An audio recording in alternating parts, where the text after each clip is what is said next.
directamente hacia nuestra RAM.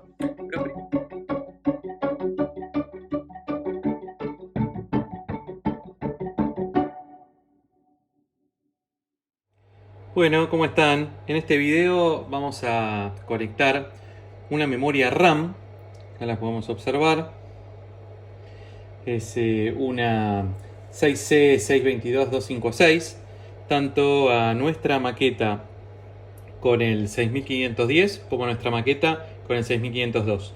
Vamos a analizar el assembler de ambos utilizando dos Arduinos y también vamos a ver cómo conectar al LCD. En uno estamos usando un SIA con nuestro 6510 y en otro vamos a usar un VIA con nuestro 6502.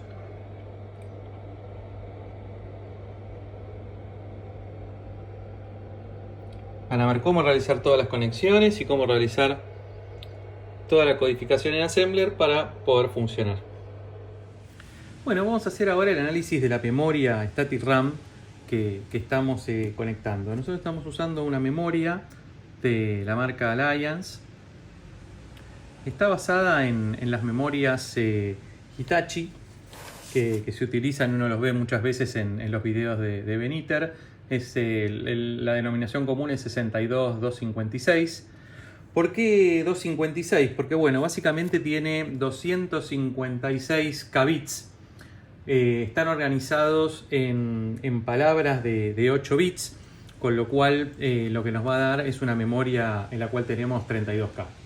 Estas memorias son static RAM, al contrario de la Commodore, ¿no?, que tenía dynamic RAM, con lo cual no vamos a necesitar refrescarla cada cierta cantidad de ciclos de reloj. O sea, una vez que grabemos información en la RAM, esta información queda ahí grabada en la RAM mientras tengamos power o electricidad.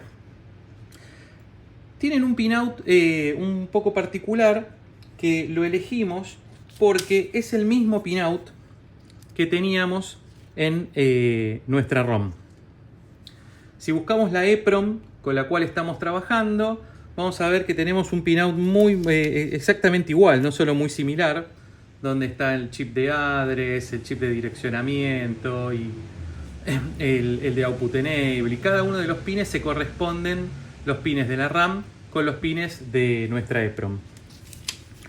Esto lo que nos va a hacer es poder simplificar bastante cómo hacemos las conexiones de una a otra, ya que lo que vamos a hacer es conectar en forma similar los cables que teníamos en nuestra EEPROM directamente hacia nuestra RAM. Pero primero vamos a ver un poquito qué es cada uno de estos pines. Los pines más comunes que tenemos son los de address. Vamos a tener 14 pines de address para poder redireccionar, 15 pines de address hasta la 14 para poder redireccionar los 32K que tiene. Van del 0 al 14. Y vamos a tener 8 pines de datos. Los pines de datos nos van a servir claramente para poder acceder a la información que tenemos en la RAM o poner información en la RAM. Tenemos un pin de power, que acá lo podemos ver, aquí está conectado. Y tenemos también un pin de ground.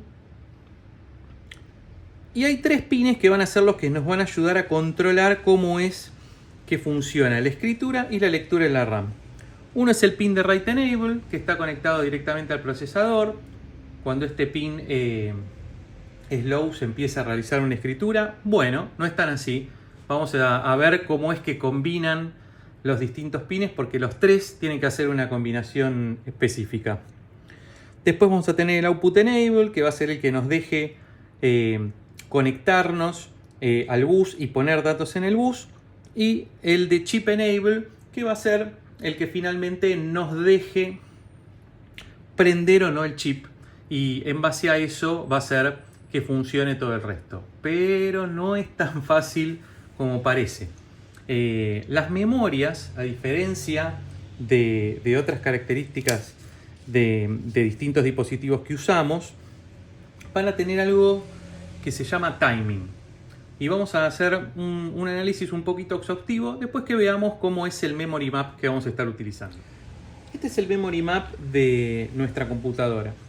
Hasta ahora ya sabíamos que la dirección 8000 a la dirección FFF le estamos usando para seleccionar todo lo que sea nuestra EPROM, utilizando en particular FFFC y FFFD como nuestro vector de reset, o sea, la dirección, ahí va a estar la dirección donde va a empezar nuestro programa.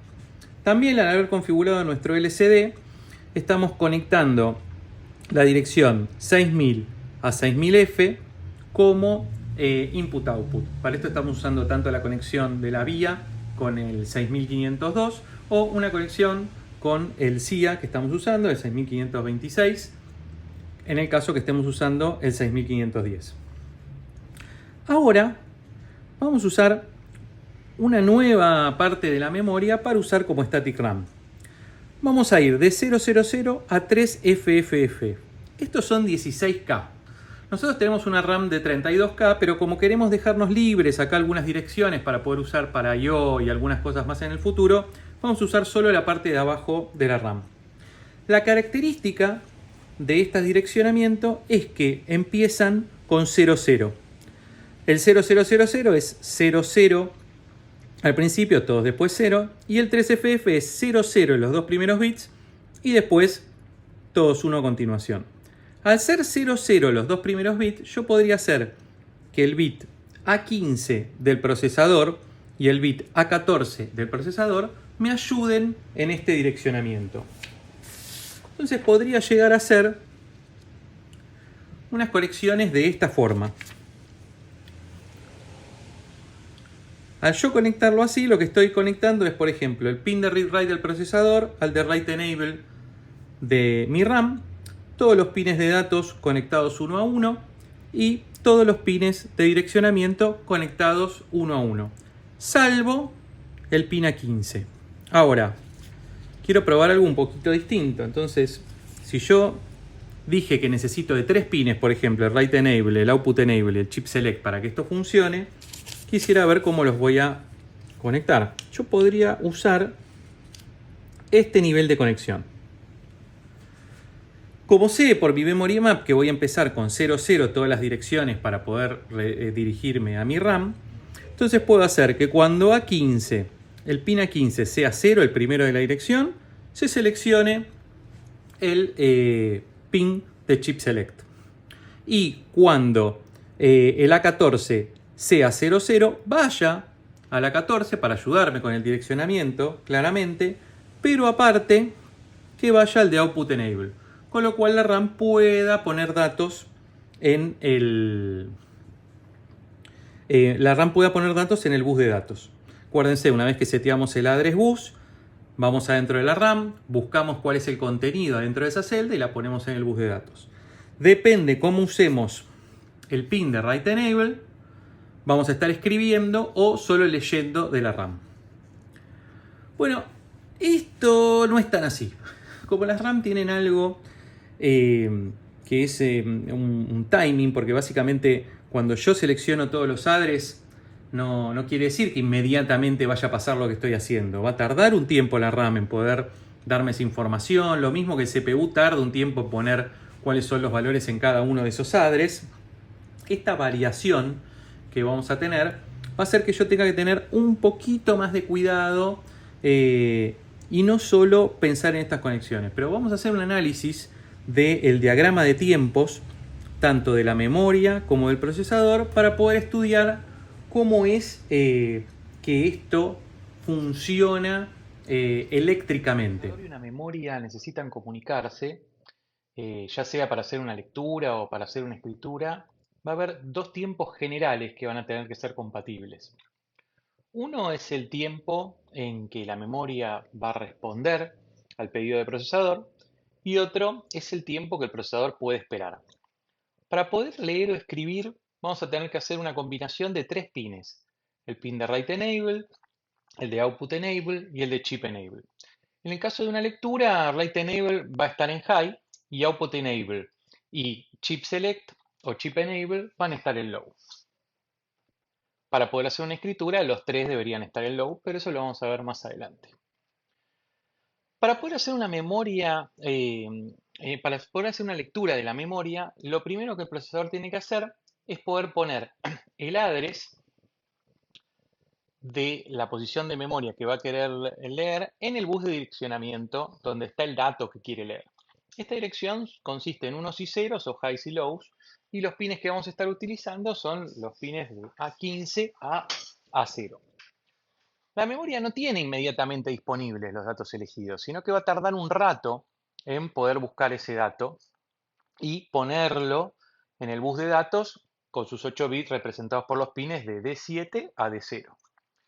Y una vez que ponga ese dato en esos pines, tardan en estar estable. Por ejemplo, uno puede prender primero el D7 y prender el D0, y hasta que de D7 a D0 tengan toda la información y los datos sean válidos, puede pasar un tiempo. Lo mismo va a pasar con el procesador cuando éste quiera generar un address. Por ejemplo, si quisiéramos ver, en el caso de nuestra memoria, cuánto tiempo va a tardar, podemos ir al datasheet y vamos a ver diferentes tipos de velocidades mínimas. En algunos chips van a tener un guión 5, guión 7 o guión 8. Este generalmente es la cantidad de nanosegundos en el que tarda a responder la memoria, y va a corresponder a el chip que estemos usando. Nosotros vamos a hacer un análisis con un chip de 70 nanosegundos de respuesta, o menos 7, digamos. En la maqueta estamos usando uno que da velocidad un poquito más rápido, pero este es un clásico y está más disponible si ustedes quieren implementar esto mismo. Vamos a hacer un análisis ahora a través de este diagrama de cómo son los tiempos que tarda en leer. Primero, lo que tiene que pasar es que el procesador va a colocar los 16 bits del address en forma correcta. Pero estos no van a ser seteados en el mismo tiempo o en algún orden específico, con lo cual primero pueden setear el bit 1, después el bit 2, etc. Tenemos que esperar hasta el punto donde empieza el read cycle time. Básicamente el read cycle time es cuando el address ya está válido. El procesador va a tener que esperar un tiempo, que es el address access time, que es el tiempo para que los datos del bus sean válidos y tengan valores correctos. Ahora, como nosotros vimos cómo estamos cableando nuestra memoria, en nuestro caso vamos a usar el pin A14 conectado al output enable, con lo cual el direccionamiento del pin de address número 14 del procesador vamos a conectarlo al output enable de nuestra memoria, y el A15 lo vamos a conectar al chip select o chip enable. Acá vamos a ver varios tiempos que, si nosotros los queremos buscar en nuestra tablita, los vamos a tener explicados. Yo se los voy a contar para que lo hagan más fácil. El primer tiempo, uno de los más importantes que tenemos, es el address access time. Este es el tiempo para que los datos en el bus de datos sean válidos y tengan valores correctos. Cuando este tiempo termina, recién ahí los datos, o sea, los highs y lows del bus de datos que entrega la memoria, son válidos. Este diagrama representa cuánto tarda la memoria en darme los datos. Si yo quiera ver un poco qué valores tengo, puedo ver que, por ejemplo, el address access time va a ser de 70 nanosegundos en el caso de este chip que estamos utilizando. También tenemos otro componente más, que es el chip select to access time, que es básicamente desde que yo prendo este pin, cuánto tiempo tiene el chip para entregarme información. También va a ser de 70 nanosegundos.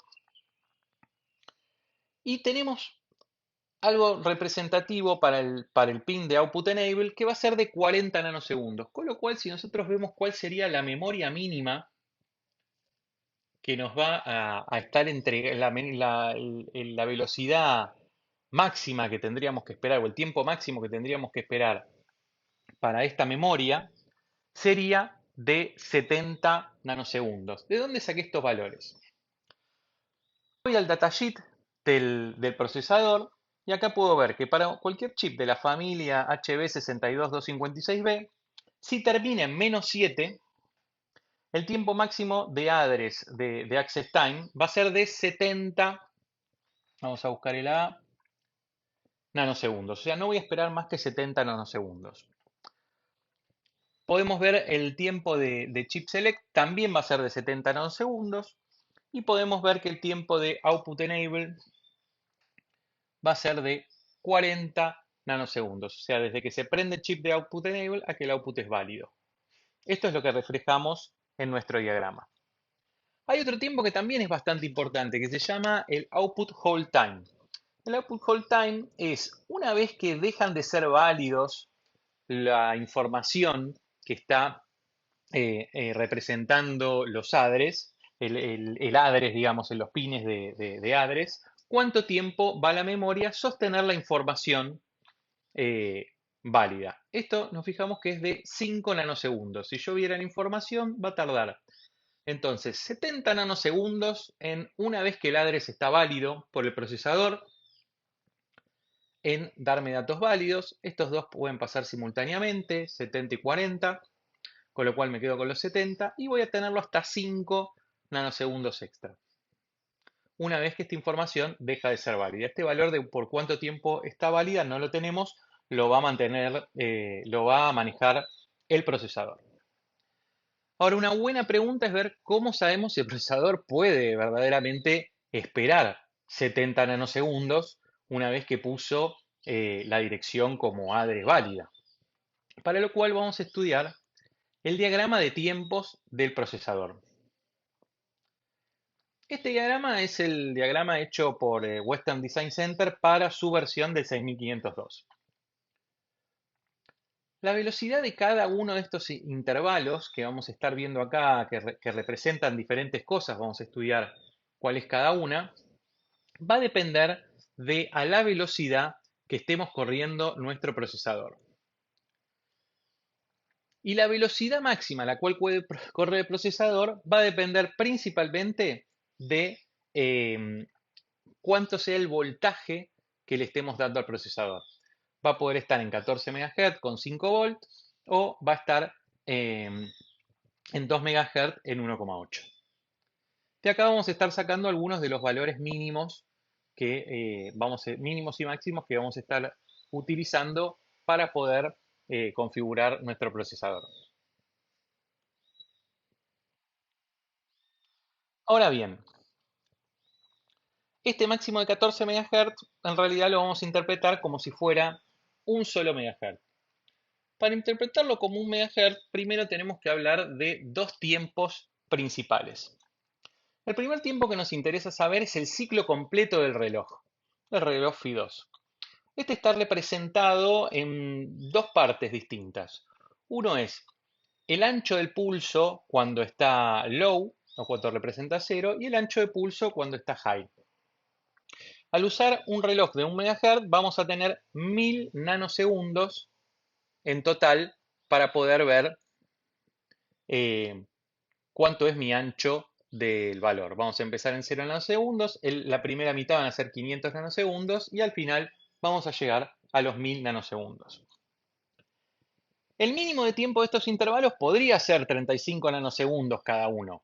O sea, si yo achicara esto y lo corriera a 14 MHz, me estaría teniendo un pulso muy chiquito, pero acuérdense que por lo menos necesito 70 nanosegundos para que responda la memoria. Si yo me voy a 35 a 70 nanosegundos en total, no llego en un pulso en un pulso de reloj, directamente la memoria ni me llegó a contestar. Con lo cual lo vamos a correr 1 MHz para poder hacer esto. Ahora, vamos a tener que estudiar uno de los primeros tiempos que es nuestro tiempo de cuándo se pone el address válido. Básicamente, una de las primeras cosas que vamos a ver es nuestro address setup time, que es el tiempo que va a tomar el CPU en estabilizar los highs y los lows de los pines del bus de direcciones. Fíjense que acá está el pin de read-write también incluido, etc. Otro tiempo que vamos a usar es el address hold time, que es básicamente una vez que terminamos la lectura o terminamos un tiempo, por cuánto tiempo voy a tener que mantener como válido la información de mi address de direccionamiento. Fíjense, esto lo que me va a hacer es un periodo de address válido.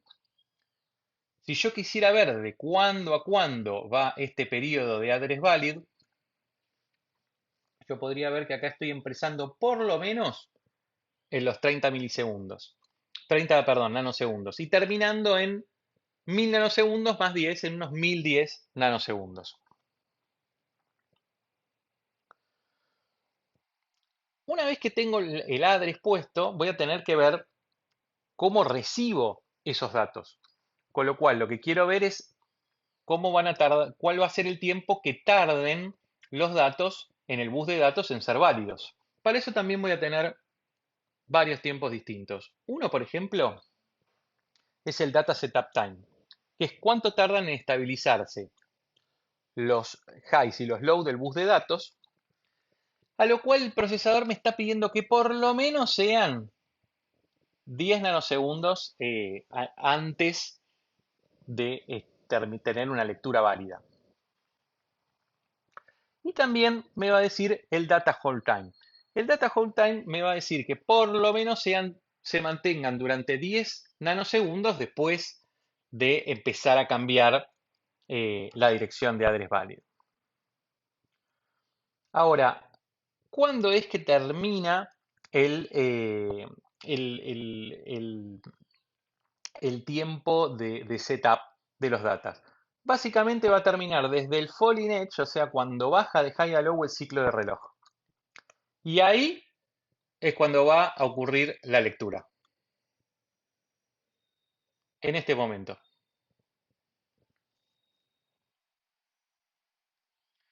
Vamos a tener que asegurarnos que la RAM esté dando datos válidos desde eh, estos 1000 nanosegundos menos 10 hasta estos 1000 nanosegundos más 10 por lo menos.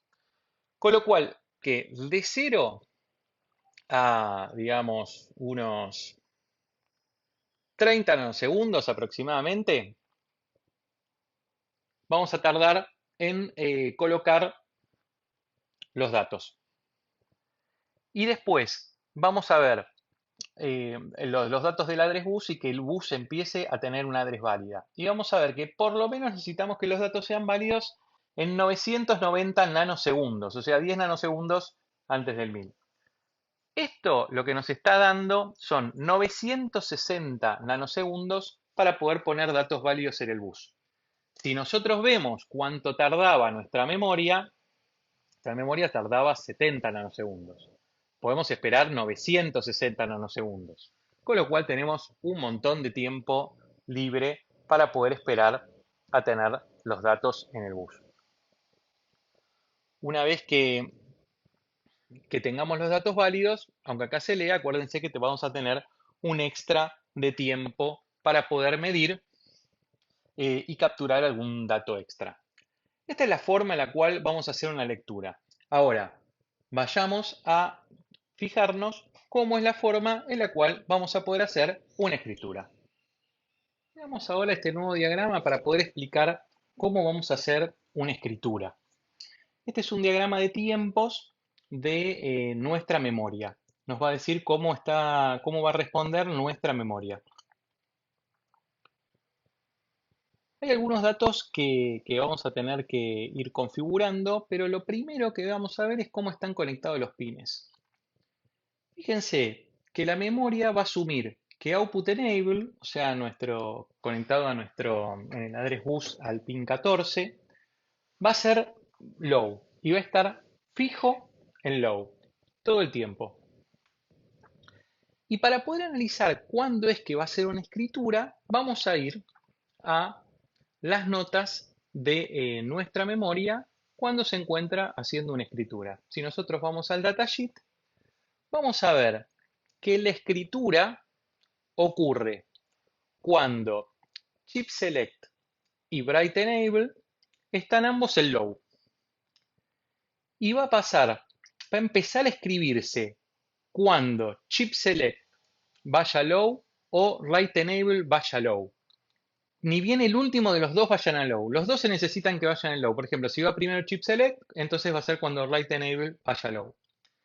Y una escritura va a terminar ni bien alguno de estos dos pines vaya high. O chip select o bright enable vaya high.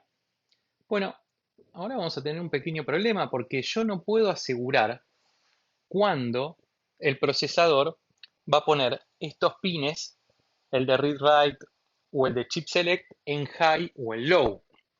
Con lo cual voy a tener que tratar de hacer algún truquito para poder ver qué tipo de información tengo. Porque en el bus de datos no voy a poder reflejar, en el bus de direcciones no voy a poder reflejar esta configuración exactamente cuando quiera. Ahora, vamos a ver algunos tiempos. Los datos van a tener que ser válidos por lo menos desde TW, que es el Data Write Time Overlap, y mantenidos por todo el Data Hold Time. Durante este periodo vamos a tener que estar vivos, con lo cual por lo menos voy a tener que tener 30 nanosegundos antes de que Write Enable o Chip Select pasen a ser High. O sea, necesito estos 30 nanosegundos para que se mantengan como válidos los datos. Este puede valer 0, el Data Hold Time, pero el Data Write Time Overlap tiene que ser por lo menos de 30 nanosegundos. Si analizamos lo que puede estar pasando en el bus de datos, puede haber ahí cualquier información errónea. Y esos datos se van a estar escribiendo en la RAM, o sea, vamos a estar escribiendo cualquier cosa en la RAM. Pero por lo menos 30 nanosegundos antes de que se termine la escritura, estos datos tienen que ser válidos. Así son los que van a quedar en la RAM como información correcta. Estos datos válidos pueden ser mantenidos por 0 nanosegundos en el bus, ya que una vez que están escritos no tenemos ningún problema. Ahora, vamos a estudiarlo desde el punto de vista del procesador. Acá vamos a tener un nuevo diagrama del procesador donde está reflejado el reloj, está reflejado de vuelta el address bus, tenemos el de read data que no vamos a estar usando y vamos a usar el de write data. Ahora, los tiempos que vamos a usar son exactamente los mismos de antes. Acuérdense que tenemos un intervalo de reloj con un pulso en low y un intervalo de reloj con un pulso en high y va a ir de 0 a 500 nanosegundos y de 500 a 1000 nanosegundos. Para poder tener el address válido tenemos los mismos tiempos. Acuérdense, necesitamos por lo menos 30 nanosegundos para que una vez que están los datos del procesador puestos en el address bus, estos se estabilicen y tenga un address válido. Y voy a tener que aguantar ese address como válido por lo menos 10 nanosegundos una vez que le dé la orden de no mantenerlos más. Los datos se van a volver inválidos, obviamente, después de esa información. Pero ahora vamos a tener un nuevo timer, que es cuánto tiempo necesito los datos válidos, que es este nuevo, que es el Data Hold Time. Si yo quiero ver cuáles son los diferentes timers que tengo, obviamente voy al procesador y acá voy a tener todos los valores de cada uno. Por ejemplo, en 5 volt voy a tener 10 nanosegundos, etc. Ahora bien, ¿dónde ocurre entonces el write? El write va a pasar en el falling edge del clock cycle. O sea, acá va a haber un write. Pero para que la escritura sea correcta, ahora el pin de chip select o el de write enable tienen que ser high antes de que el address o los datos o el data write hold time sean inválidos. Si conectamos el pin de chip select a cualquiera de las address lines, vamos a estar en problema, porque básicamente nos tenemos que asegurar que el chip select sea high, mientras todavía todos los pines de address son válidos y todos los pines de datos son válidos, pero no tenemos forma de poder apagar un pin antes que los otros, asegurándonos que sea siempre así, porque el chip tarda tiempo en poder configurar cada uno de los pines. Lo mismo nos va a suceder con el pin de read-write del procesador, fíjense que también está acá. No hay forma de garantizar que vaya a cambiar antes de que los pines de address. Con lo cual ahí tenemos un problema y nuestra conexión original, donde directamente poníamos el pin A15 a, a uno de nuestros chip select y el A14 al output enable, va a tener que cambiar un poco. Para poder solucionarlo, lo que vamos a hacer es que el chip select sea solo low durante el ciclo de pulso alto de reloj. Con lo cual, cuando el falling edge está acá, esto sí nos va a asegurar, porque el clock nos va a asegurar que cuando cambie, este pase a high. Para eso vamos a tener que usar algo para invertirlo, porque acá no puedo conectar el reloj directamente, porque el reloj está high y yo necesito que chip select sea low. De esta forma, desde los 500 nanosegundos a los 1000 nanosegundos, mi chip select va a ser low. Nos vamos a asegurar de esta forma que el address bus tenga direcciones válidas y que unos nanosegundos antes de apagarse el chip select todavía vamos a tener datos válidos. Ya que todos los hold timers se van a mantener en valores válidos para address y data bus. En nuestro ejemplo vamos a tener unos 10 nanosegundos más o menos. Ahora, para poder realizar esto, lo que vamos a hacer es conectar una serie de compuertas NAND entre nuestro procesador y nuestra RAM. Lo que vamos a hacer es conectar el puerto A15, el pin A15, directamente a una NAND, así mismo, que ya lo tenemos en nuestro breadboard, y con lo cual cuando este sea 0, acuérdense que lo seleccionamos con direcciones de 0, 0, lo que nos va a pasar es que esto nos va a dar 1. Cuando el clock sea 1, que es exactamente lo que necesitábamos para poder estar en el ciclo de clock high, más este 1 nos va a dar un 0, el 0 va a ser el low en chip select y con esto va a funcionar. El A14 va a ir a 0 en output enable, que lo subimos como fijo, y acá va a quedar. Y acuérdense que el write también tiene que estar en low. Cuando estamos usando estas dos compuertas, como son componentes electrónicos, estos nos van a agregar tiempo y nos van a atrasar un poco. Hay un tiempo que se llama Maximum Propagation Delay.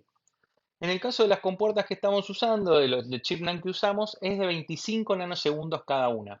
Con lo cual, al usar dos, vamos a tener como máximo 50 nanosegundos de delay. Lo que implica que la señal del chip select va a ir a low 50 nanosegundos después si no usáramos las compuertas. En este setup ese tiempo no influye, porque acuérdense que tenemos 960 nanosegundos disponibles con el address valid antes que los datos estén inválidos, ya que arrancábamos en los 30 nanosegundos para hacer el setup del address original. De esta forma vamos a tener un intervalo que vaya de los 80 a los 990 nanosegundos, con lo cual no vamos a tener ningún tipo de problema. Bueno, vamos a ver cómo finalmente realizamos nuestra conexión de nuestra memoria estática utilizando las compuertas NAND. Por un lado, tenemos todo lo que sea bus de datos conectado directamente a nuestra EPROM de bus de datos, son los cables azules que estamos usando para los 8 pines de bus de datos. Y también tenemos 15 pines de dirección de address bus de A0 a A14. También los conectamos directamente uno a uno con nuestro pin con nuestro chip de este EPROM. Ahora, el pin de read-write lo conectamos directamente al pin de read-write del procesador. Así que el pin de write enable está directamente con el read-write del procesador. Y la diferencia viene acá. Fíjense, acá tenemos el pin de output enable que parece una dirección. Por el mismo, ya que comparte el mismo color, digamos. Estamos usando el pin para esta conexión de A14. Con lo cual, acuérdense, cuando está en 0 va a estar low y nos vamos a estar dirigiendo a nuestra memoria. Acuérdense que necesitaba tener el output enable en low todo el tiempo para poder funcionar en un write y también lo van a necesitar en un read. Y acá viene el pin de write. Fíjense a dónde viene el pin de write. Si yo voy acá a analizar cómo es que tenemos nuestra NAND, nuestra compuerta, lo que vamos a poder ver es que por un lado yo este cablecito verde que tengo acá es este mismo que viene de A15 y estas dos primeras con un pequeño cablecito verde ahí, vamos a hacer un pequeño zoom, así podemos hacer un análisis un poquito más detalle, acá están conectados ambos cables y al estar conectados ambos cables, lo que voy a tener es este resultado de esta compuerta NAND. El resultado de esta compuerta NAND, yo la tengo conectada a sí misma. Acá está la salida con el clock. Este pin es la salida del clock de reloj, llega desde nuestro clock externo. Está conectado desde nuestro clock externo. Y aquí podemos ver cómo va a ser un NAND entre esta salida de esta compuerta y la entrada a nuestro clock externo. Este output es un cablecito amarillo que vemos acá y que va a entrar finalmente a nuestro chip de cuándo vamos a hacer la escritura o no. Con lo cual esta es la forma que tuvimos para poder resolver prendiendo el chip select cuando exactamente se necesite, o sea, durante el momento del reloj que esté en phi high, o de los 500 milisegundos a los 1000 milisegundos. Cambiar nuestro programa en Assembler para que ahora use la memoria. Entonces le vamos a decir dónde es que está esta memoria ubicada, qué cosas guardar y qué cosas traer. Entonces, por ejemplo, yo voy a crear un nuevo label que se llama Start RAM Data, que es donde va a empezar nuestra memoria, y yo le voy a elegir la posición 2000. Acuérdense que vamos de la 000 a la 3FFF, pero hay algunas cosas del procesador que usan direcciones de la 0000, por ejemplo, en el 0100 al 01FF vamos a tener el stack, que ya vamos a ver en un próximo video qué es, y demás, con lo cual, como estos son datos planos, prefiero empezar en la 2000. Es el mismo programa que tuvimos anteriormente para poder correr el LCD usando un VIA, un 6522. Si vemos es exactamente lo mismo, los mismos comandos que vamos a estar corriendo para el programa, todo exactamente igual. Ahora lo único que voy a cambiar es, en lugar de directamente cargarlo en el momento en que el programa lo va a usar, yo voy a cargar algo al acumulador y lo voy a guardar en la memoria. Fíjense, voy a guardar la letra O en Start RAM Data y voy a guardar la letra S en Start RAM Data más 1. Después lo voy a dejar que corra exactamente igual. Ahora, este valor va a tener que ser 2000 y Start RAM Data más 1 va a tener que ser 2001. Estamos usando dos instrucciones nuevas acá. STA con una dirección de memoria y LDA con una dirección de memoria, o sea que traigan datos de la memoria. Este LDA carga los datos directamente del acumulador. A nosotros nos parecen que es la misma instrucción, pero en realidad es el mismo mnemónico, o sea, las mismas tres letras, pero la instrucción no es la misma a nivel de código máquina. Si yo veo en el datasheet del procesador, por ejemplo, puedo venir acá y puedo ver que un LDA a memoria vendría a ser el código A, acá está el LDA de memoria, AD. Y un LDA directamente a acumulador, o sea, con un literal, digamos, sería, cargando el literal, sería A9. Entonces este es un código A9 y este es un código que es AD. Si yo fuera a ver el código que acabo de programar, podría ver que estoy cargando esta letra O como A9-4F. Y después estoy guardando con el STA con 8D en la dirección 2000. Me fijo a ver qué es 8D. Si vengo a ver 8 y me vengo a D, es guardar directamente a memoria. Si yo quisiera ver dónde es que estoy cargando, fíjense que acá teníamos nuestro AD. Vamos a buscar el primer AD que encontremos. Y acá va a estar cargando de memoria. Acá abajo está haciendo nuestra carga directamente de memoria. Está trayendo el dato de la memoria. Después la guarda en port B, que es como estaba guardando, digamos. En este caso está mapeado al registro 6000 y va a ir directamente a las instrucciones de la vía. Ahora lo único que tenemos que hacer es compilar nuestro programa. Tengo acá ya los comandos precargados para compilarlo. Una vez que lo compilo, lo podríamos ver con un examp para ver que tenga la información que queríamos. Y lo vamos a copiar directamente a nuestro MiniPro.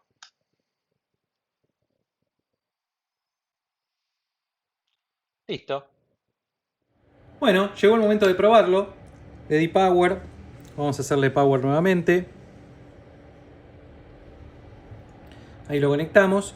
Todavía no está haciendo nada ya que el procesador no fue al vector de reset. Vamos a darle un reset al procesador y vamos a ver si escribe desde nuestra memoria.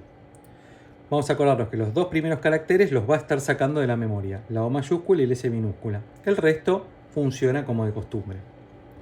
Siempre en los ciclos de reloj tarda un momento en poder inicializarse.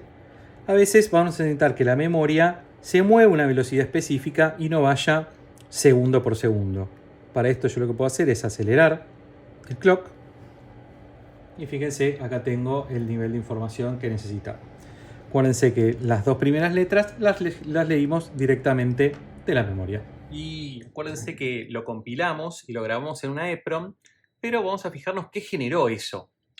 Hicimos un exam un poco rápido y vimos que lo que generó es algo parecido a estos números. Básicamente son números en hexadecimal que están representando nuestro programa. Uno cuando los ve no es muy obvio a simple vista qué es lo que está pasando. Nosotros lo que vamos a hacer ahora es conectar un Arduino y poder recibir todas las señales del procesador e interpretar cómo fueron estas, cómo va sucediendo las escrituras a memoria y a los diversos otros dispositivos que tenemos. Si yo quisiera ver mi programa, fíjense que la primera instrucción es un load del acumulador. Como tiene un numeral, directamente lo que voy a estar grabando es no copiando desde una posición de memoria, sino este valor literal. Y este valor son 8 bits. Yo veo acá, fíjense que empieza con A9 mi archivo. Si recordamos el set de instrucciones de 6502 y buscamos en la letra A hasta el 9, es la instrucción de load con un literal. Justo lo que tenemos acá, load con un literal. Y justo lo que estamos viendo acá, nuestro A9.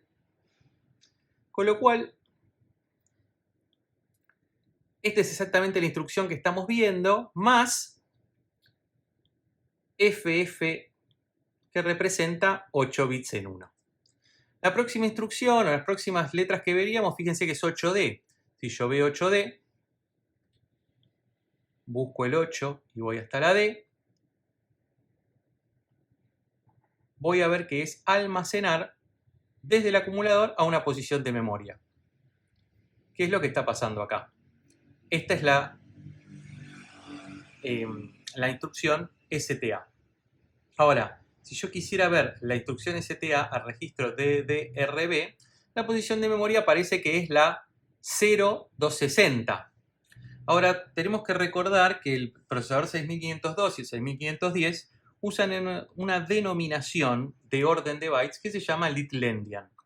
Lo que significa esta denominación es que básicamente el byte de menor representatividad va a ser el que esté primero, adelante. Con lo cual esto sería la dirección 6002. Si nosotros vemos lo que definimos para DDRB, es la peso 6002. Y así seguiría nuestro programa. Tenemos otro A9 que nos hace que esté cargando directamente este valor del acumulador. Ahora, para hacerlo todo esto un poco más interesante, lo que vamos a hacer es, tenemos nuestro Arduino conectado y vamos a dar power a nuestra maqueta. Le damos energía. Y lo primero que voy a hacer para que funcione es, tengo el reloj parado, voy a tocar el reset, lo dejo apagado y lo prendo hasta que funcione. Cuando veo que funcionó, corto. Y ahora lo que vamos a hacer es un análisis de qué es exactamente lo que pasó aquí. Entonces acuérdense, cuando hacemos cualquiera de estos análisis, lo primero que vamos a buscar es el buteo de nuestro... Es exactamente el buteo de nuestro procesador. El buteo, cuando sucede, lo primero que va a buscar son estas direcciones, FFFC y FFFD. Acuérdense que en nuestro mapa de memoria, eso lo que nos está diciendo es que es nuestro vector de reset, o sea, donde tenemos que ir a buscar la primera línea de nuestro código. En este caso, también en notación Little Endian está como 0080. Fíjense que después salta directamente a la dirección 8000. ¿Y qué es lo primero que pasa en la dirección 8000? Vemos A9, como tenía nuestro programa, y FF, que es el valor que teníamos como dato para la instrucción de LDA. Con lo cual acá vemos que todo nuestro programa está siendo interpretado, corrió por el Arduino. ¿Cómo lo estamos haciendo? Para poder repasarlo un poco. Lo primero que yo definí fueron 16 pines que están conectados a los pines del address bus de mi procesador y 8 pines que están conectados al pin de data. A esto le agregué un pin de read-write que lo vamos a ver acá y vamos a poder ver cuándo lee o cuándo escribe nuestro Arduino, nuestro procesador reflejado en el Arduino. 2 pines de chip select que nos van a decir cuándo estamos usando, en este caso el CIA, y un pin de chip select para la RAM. Este es nuevo, es el que estamos utilizando ahora para poder escribir en nuestra RAM. Como definimos, acuérdense que las direcciones de la RAM son las 002. Son las 2000, empiezan en 00, o sea, con 2 ceros adelante. Fíjense, por ejemplo, que acá cuando estamos escribiendo este registro, que era 8D en la dirección 6002, se va a la dirección 6002 y escribe todos los valores 1, que es el equivalente al FF. En este caso está escribiendo en la vía, que es el chip que estamos usando para poder comunicarnos con el LCD, en este caso. Ahora, nuestro programa ya lo repasamos cuando estudiamos cómo funcionaba el LCD, pero tiene una modificación importante que tiene que ver con las 2 primeras letras que pusimos. Primero pasa toda la inicialización del programa, que ya vimos y conocemos. Ahora, fíjense, estamos grabando por primera vez en la memoria. Entonces estamos cargando al acumulador la letra O y grabándola en la memoria. Si yo busco acá en mi programa cuál es, yo sé que, bueno, claramente es una 9. Fíjense que acá voy a ver una O. Entonces puedo venir a ver dónde está ese A9. Bueno, esa 9 4F. 4F es el literal,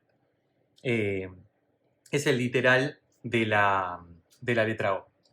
Y va a ser un store a memoria a la dirección 00220, que acuérdense, como es Little Endian, es a la dirección 2000. La dirección 2000 es la que nosotros definimos como el comienzo de nuestra RAM. Entonces, volvamos a nuestra letra O y busquemos ahora el código ya ejecutado en el Arduino.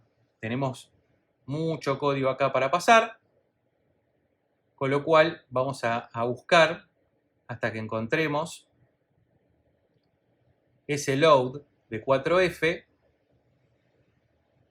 Si alguien lo encuentra antes que yo, me avisa.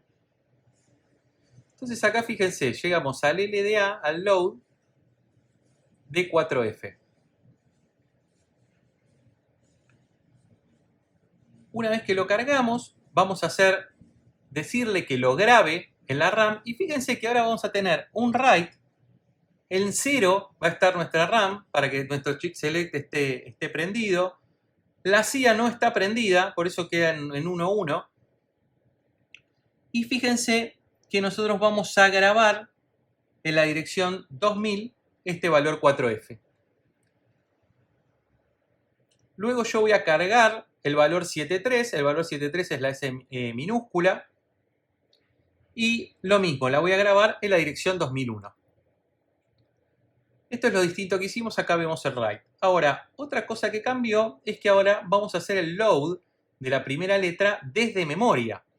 Entonces, esta es una instrucción que todavía no habíamos visto, que es la instrucción cargar desde memoria. Yo voy a buscarla acá. Esta es cargar desde memoria, es A D. Es la instrucción AD. Entonces yo vengo acá a la instrucción AD. Fíjense que voy a cargar lo que tenga en la dirección 2000. Y ahora me va a hacer un read de la dirección 2000. ¿Y qué trajo? Trajo el valor 4F que bien habíamos almacenado en la memoria. Luego lo va a grabar en la dirección 6000. Lo que estamos haciendo es escribir en el data register de la vía para que después vaya y lo escriba en el LCD. El resto de nuestro programa, acuérdense, no lo modificamos para mostrar solo esta la pequeña parte y va a seguir. Fíjense que la última instrucción que tenemos es un jump que va a quedar con un loop para solo mostrar esta información. Entonces nosotros podemos buscar cuál es el código del jump. El código del jump va a ser 4C. Y vamos a buscar a ver si en algún momento empieza a repetirse las instrucciones que estamos corriendo y son siempre las mismas. Y a ver si vemos nuestro jump. Entonces, por ejemplo, fíjense, yo llego acá a la 80F2, tengo mi jump. ¿Y a dónde es la jump? A la 80F2, con lo cual jump salta sobre sí mismo. Acá vuelve a repetirse y termina nuestro programa mostrando el OSO Labs. Nosotros siempre lo podemos resetear, volver a correr el reloj y se va a volver a ejecutar las veces que querramos. Básicamente con esto pudimos hacer una interpretación de cómo es que codeamos a través de la vía, grabando ahora los datos en nuestra memoria RAM, lo cual es mucho más cómodo que solo tenerlo en un programa como una variable estática en un programa.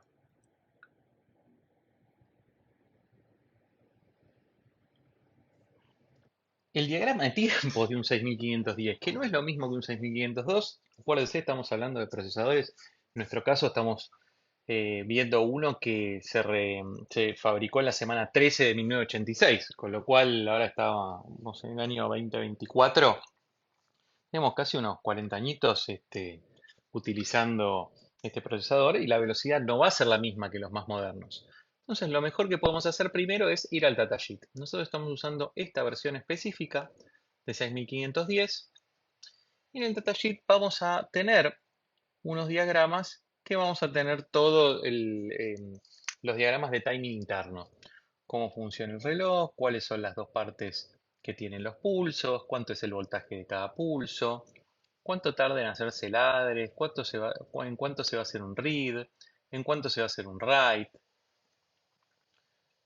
Estamos usando este formato porque este es el 6510 que estamos usando. No es tan claro el diagrama y acá tenemos un montón de valores. Pero bueno, vamos a tratar de entender un poquito más cómo es que esto está funcionando. Entonces, por ejemplo, lo primero que vamos a hacer es, yo quisiera tener un read. Hay algunas cosas que son las primeras que vamos a ver. Por ejemplo, ¿cuánto tarda en hacerse setup de ladres? El setup de ladres acá va a tardar 300 milisegundos. Si nosotros vamos a nuestro datasheet y buscamos esto, este es el address setup time. Fíjense que va a haber un máximo de 300 milisegundos para poder hacerlo. Fíjense siempre qué tipo de timing están usando. Nosotros lo estamos usando en 1 MHz. Es muy importante eso.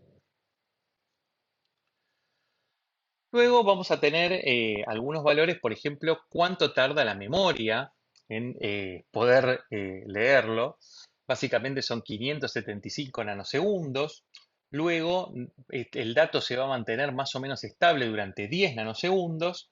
Y una vez que se hace el read en el falling edge, como nosotros lo tenemos armado, este tiempo que lo vamos a poder, digamos, como aguantar, va a ser de 10 nanosegundos y la estabilidad va a ser un periodo, fíjense, el Data Stability Time Period va a ser con un mínimo de 10 y el hold del read va a ser un 10 nanosegundos, muy parecido a lo que estábamos utilizando con nuestro 6502. ¿Nos van a dar los tiempos? Sí, todavía nos van a dar los tiempos para poder hacerlo. La verdad que el address va a ser válido desde 300 hasta 1010 nanosegundos. Fíjense que acá tenemos un timer HA, que es básicamente cuánto va a ser luego del Falling Edge válido el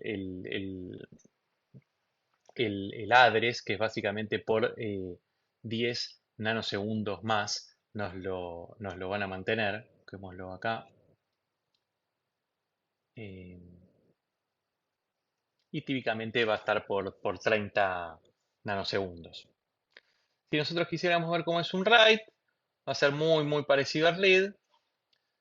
Vamos a tener también 300 nanosegundos del address setup time. Luego vamos a tener otro valor, que es el MDS, que es cuánto tarda en hacer el setup de los datos desde el 6510 para poder hacer write y tener los datos. Y después cuánto los va a mantener con el timer de hold.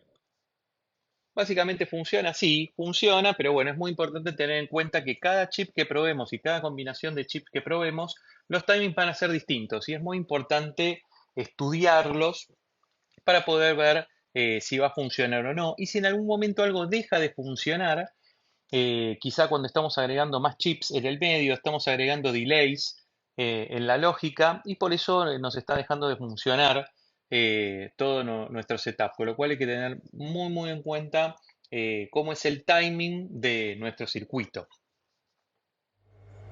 Bueno, vamos a seguir nuestro estudio comparativo, ahora sí, utilizando el 6510. En esta maqueta la hemos formado con un 6510, hecho en la semana 13 del año 1986. También vamos a estar usando una CIA, como ustedes ya conocen, fíjense que es un 6526. Tenemos el pinout de la CIA para ayudarnos. Tenemos también el pinout del 6510. Y estamos usando nuestra misma memoria, la 6C62256. La memoria esta la hemos configurado de una forma muy similar a la anterior. Básicamente tenemos todos los cables que ustedes vean con un color verde van a corresponderse a cables de address y todos los que vean con un color azul van a ser cables de datos.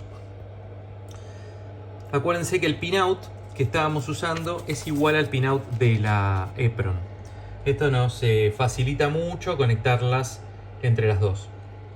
¿Cómo es que terminamos realizando este cableado? Va a tener algunas conexiones extras. Por ejemplo, vemos este cablecito amarillo que está dando vuelta y que básicamente va al chip enable, que lo estamos haciendo que funcione. Si lo seguimos, va a ser parte de una de las salidas que estamos haciendo, nuestra conexión de Glue Logic con el clock. Y también tenemos en el segundo pin un cablecito amarillo que va a ser el write enable, pero ese va a ir directamente a nuestro 6510, que acuérdense que tenemos como pin de write enable el tercero. Podemos probar a ver si funciona. Vamos a darle power. Tenemos nuestra fuente de laboratorio. Prende, pero no está realizando nada. ¿Por qué no realiza nada? Dos cosas que hay que hacer. Primero vamos a activar el reloj. Segundo, vamos a darle reset.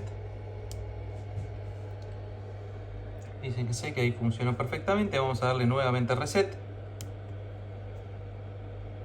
Y vuelve a funcionar perfectamente. Acuérdense que ahora estamos comandándolo con una CIA. La CIA se conecta un poquito distinto a cómo estamos armando nuestra vía. Pueden repasar el video de cómo funciona la CIA si ustedes lo quieren poder ver todas esas conexiones que hicimos anteriormente. Es nuestro programa en Assembler para poder realizar la utilización de una memoria RAM escribiendo, utilizando un 6510 a través de una CIA que guarde todo en nuestra memoria 6C62256. Lo primero que vamos a notar es que las variables están un poco cambiadas con respecto a la vía. Fíjense que el Data Direction Register A es la posición de memoria 6003 y en la CIA es la 6002. O sea, están corridos los registros. Como ya lo pudimos ver antes cuando estábamos comparando la CIA y la vía, pero es importante darnos cuenta de esto. Por ejemplo, cuando nosotros vayamos a nuestra primera instrucción, que va a ser cómo poder hacer un load de FF, fíjense que ahora estamos guardando en la posición 6003. Y cuando estábamos usando un vía para configurarlo, estábamos guardándola en la 6002. Es un pequeño detalle, pero básicamente si analizamos ambos programas, vamos a poder ver que son exactamente iguales con este pequeño cambio solamente. Todo hasta el mismo lugar del loop, con lo cual es muy fácil utilizar una u otra, siempre y cuando hagamos los diferentes cambios que ya sabemos que hemos realizado en cuanto a conexiones diferentes entre una y otra. Básicamente este mismo programa es muy parecido al anterior, salvo cambiando esas dos direcciones. Y fíjense que estamos haciendo también la carga de la letra O y de la letra S y la estamos guardando en la posición ramdata y ramdata más 1. Si repasamos ramdata, era la posición 2000. Con lo cual acá estamos en ramdata y ramdata más 1. Podemos volver a hacer el análisis de dónde es que estamos guardando. Acuérdense que era AD la forma de poder cargar del acumulador directamente. Y para poder guardar a ramdata vamos a usar un típico 8D, pero en las direcciones 2000 y 2001. Por ejemplo, acá tenemos una 9 4F y en 8D en la posición 2000, acá estamos cargando la letra O mayúscula, acá tenemos una pequeña pista, y luego tenemos un A973, la letra S minúscula en ASCII, y un 8D que es el store a memoria, utilizando 2 bytes para definir la posición de memoria de 2001. Acuérdense que la notación es Litlendian, con lo cual el byte de menor denominación o valor va adelante y el de mayor denominación va atrás. Yo corrí este mismo programa en nuestro Arduino y cuando lo booteé, fíjese, lo primero que vemos son 000F hasta que le doy reset al procesador. Una vez que le doy reset, vamos a ver cómo va a empezar a cargar nuestro programa. Acá comienza a cargarlo con las primeras posiciones, va a ser en FFC y FFD. Va a ir a la posición 8000, como nosotros le pedimos. Y lo primero que va a traer es una 9 FF, o sea, va a ser un load del acumulador de FF y lo va a guardar en la posición 6003. Fíjense que ahora nuestro programa cambió y lo está grabando en la posición 6003, no la 6002. El programa va a ser exactamente igual al resto, con lo cual vamos a hacer la misma función. Si queremos ver dónde estamos interactuando con la memoria, vamos a buscar la dirección 2000. Una vez que encontremos la dirección 2000, ahí vamos a ver un write. Por ejemplo, acá estamos guardando en memoria la O mayúscula, como podíamos ver en nuestro programa.